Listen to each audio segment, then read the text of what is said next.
So here our aim is to represent code in Java with diagrams.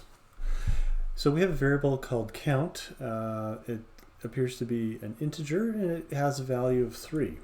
So the code for that would be simply declaring a variable and initializing it to 3. And we have a variable called color, and it's referencing a string object initialized to purple.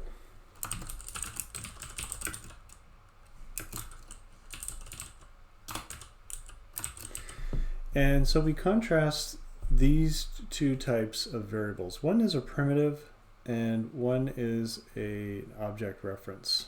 Okay, so they're represented differently in the picture. The integer variable contains the value 3, whereas the variable color doesn't contain the value purple. It references the object that has the string purple in it. Okay, and so that'll be an important distinction once we get into more complicated Java code.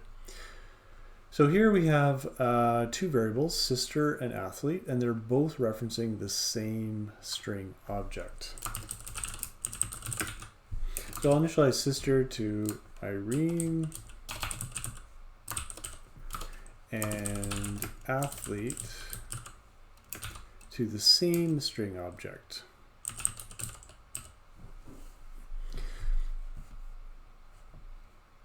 So both string or object references are referencing the same string.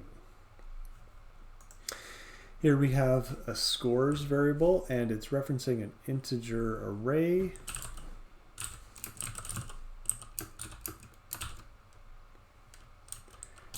And the values of the array are 2, 3, and 5. So we can initialize the array like that. And scores is an object reference. Okay, so an integer array is an object reference. Even though an integer is a primitive, an integer array is an object.